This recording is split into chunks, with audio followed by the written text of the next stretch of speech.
Have you ever wondered whether God is still listening when life grows quiet, when the house feels too still, when the phone does not ring as often, and when even your prayers seem to fall gently into a silence that never answers back? On a Sunday morning, somewhere in small-town America, the church bells begin to ring across the neighborhood just as the first light slips through an old kitchen window. A worn wooden chair sits beside that window, and on the table nearby rests a Bible with soft, frayed edges, the kind that has been opened so many times it feels less like a book and more like a companion. The coffee has gone a little cool. The room is tidy, humble, familiar, and in that quiet room sits a person who has lived long enough to know loss by name, disappointment by shape, and loneliness by sound, yet still bows their head when it is time to pray. Some people do not cry loudly anymore. Life has taught them how to carry sorrow in silence. They still get dressed for church. They still smile when someone asks how they are doing. They still whisper grace before meals, and still look toward heaven before they close their eyes at night. But deep inside, there is a question they rarely say out loud. Lord, do you still see me?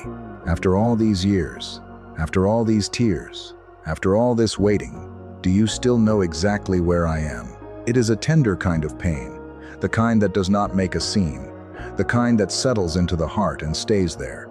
It is the ache of feeling forgotten while trying to remain faithful. That is why this story matters. Because this is not only about one person. It is about every soul that has ever tried to hold on to faith in a season that felt too long, too quiet, too empty. It is about those who kept showing up, kept believing, kept praying, even when they could not see what God was doing.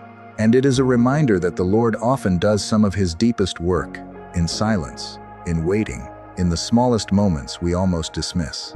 A glance, a memory, a knock at the door, a verse read at just the right time.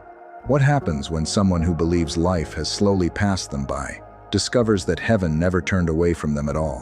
What happens when the ache they carried in private becomes the very place where grace begins to shine? Today I want to share a story that may feel a little too familiar, because in one way or another, it belongs to all of us. The person at the center of this story is a man named Daniel, a retired father in his early 70s who had spent most of his life doing what was right: steady work, steady worship, steady love. The kind of man few people praised out loud because they simply came to expect his faithfulness.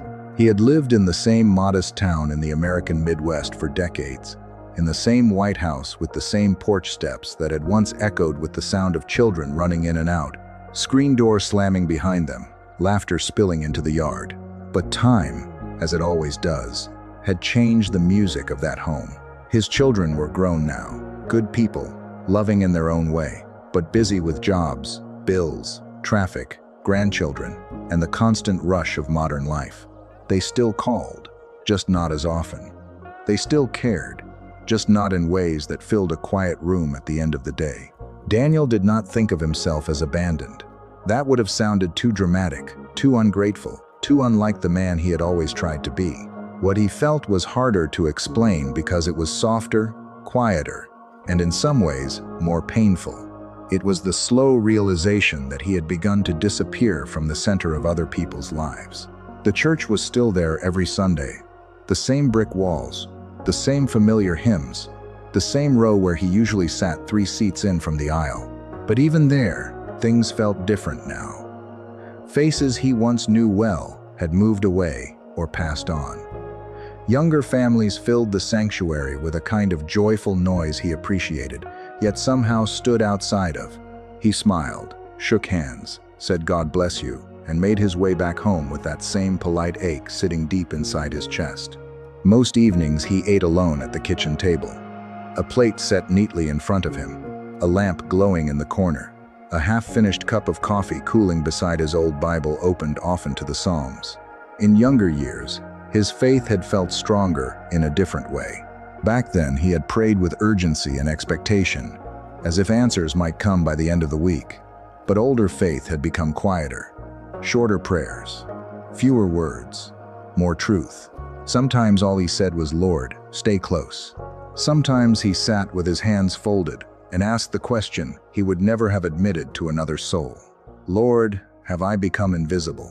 And yet, even in that weariness, he kept showing up. That is the part people often miss. Mature faith does not always look bright and triumphant. Sometimes it looks like opening your Bible when your heart feels tired. Sometimes it looks like standing to sing, even when your voice is thin. Sometimes it looks like remaining faithful in a silence you do not understand. One Sunday, as Daniel settled into his usual pew and lowered himself carefully against the wood, a little girl from 2 rows back wandered over with a crayon drawing folded in her hand. She looked up at him with complete certainty and said, "This is for you." On the front was a small church, a yellow sun, and one simple sentence written in uneven letters: "God sees you every day." Daniel did not know why that little piece of paper unsettled him so deeply, only that he carried it home in the pocket of his coat as if it were something fragile and sacred. He set it beside his Bible that afternoon, and for a long time he simply looked at it. The drawing was simple, almost childlike in the way only something honest can be, but the words seemed to land in a place he had tried not to touch for years. God sees you every day. He had heard words like that before, from pulpits, from devotionals, from well-meaning people who wanted to comfort others, but this felt different. It arrived without warning, without polish, without any grand display. It came quietly, almost gently, and because of that it slipped past the walls he had built around his disappointment. For the first time in a long while, Daniel did not feel like he was straining to find God. He felt, if only for a moment, that God had found him.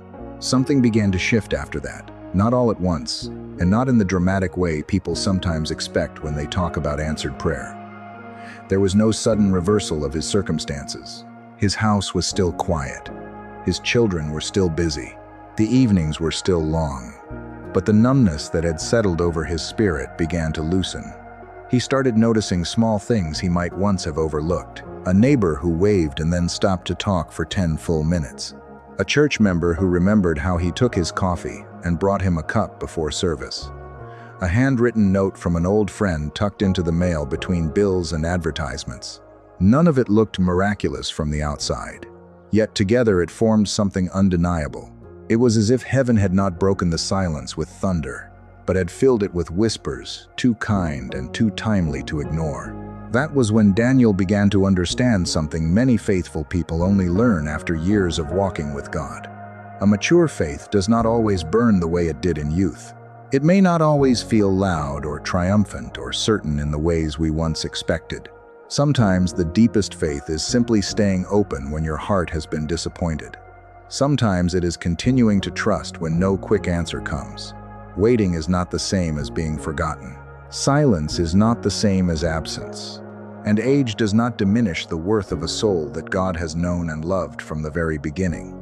Then, almost without planning it, Daniel found himself becoming part of someone else's answer to prayer. One Wednesday evening after Bible study, he noticed a young man lingering in the fellowship hall, staring down at his hands the way people do when they are trying not to fall apart in public. Daniel walked over, sat beside him, and asked no heavy questions. He simply said, "You do not have to rush to explain. I can sit here a while." What followed was not dramatic, just honest. The young man spoke about fear, about work, about failing his family, about feeling ashamed, that his faith seemed weaker than it used to be. Daniel listened with the patience of someone who had lived long enough to know that being seen is sometimes the beginning of healing. Before they left, he placed a hand gently on the young man's shoulder and prayed a short, steady prayer. Nothing fancy, nothing performed. Just a few faithful words, rising from one weary heart to heaven on behalf of another. As the days passed, Daniel began to see what had been true all along. God had not abandoned the dry season. God had been present inside it, in the child who handed him a drawing, in the people who remembered his name, in the quiet strength that got him out of bed one more morning, in the chance to comfort someone younger who needed exactly what Daniel had almost believed he no longer had to give. And there, in that slow awakening, the question that had once followed him everywhere finally began to lose its grip. He was no longer asking where God had gone. He was beginning to understand that the Lord had been there from the start. And that is where this story gently returns to us. Because what Daniel discovered was not only meant for one quiet man, in one quiet town. It speaks to every person who has walked through a long season of silence, every person who has waited longer than they thought they could, every person who has smiled in public while carrying a private ache that few people ever noticed. We have traveled with him through the stillness of that house, the slowing of the phone calls, the familiar church pew, the cooled coffee, the worn pages of the Psalms, the feeling of becoming less visible in a world that moves faster every year. We have also seen something just as real as the loneliness. We have seen faith that stayed. We have seen grace arrive softly. We have seen hope return, not as noise, not as spectacle, but as something tender and steady enough to be trusted. That may be the deepest truth in all of this. God does not forget the people who live quietly. He does not overlook the faithful simply because the world has grown distracted. A person's worth is not measured by how often they are called, how prominently they are noticed, or how necessary others still make them feel. Their worth rests in something far deeper and far more secure. They are fully known and fully loved by the God who formed them, carried them, and never once lost sight of them. Time may change the body, it may change routines, relationships, and roles, but it does not reduce the value of a life held in the hands of God.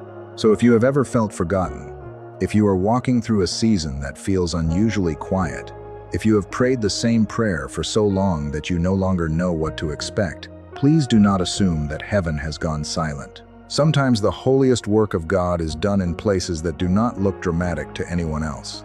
Sometimes He is sustaining you before He is explaining anything. Sometimes He is speaking through the kindness of ordinary people, through the strength to rise one more morning, through the comfort that reaches you just when you are about to give up.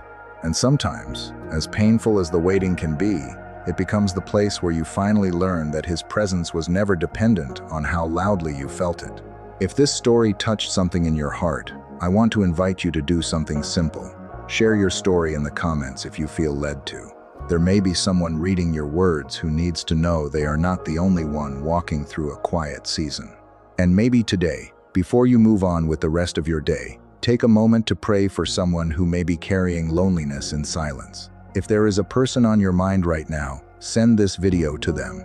It may be the reminder they need at exactly the right time. And as we come to the end, hold on to this with all the tenderness and strength your heart can carry.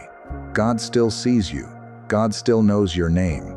And even in this quiet season, your life still carries holy purpose.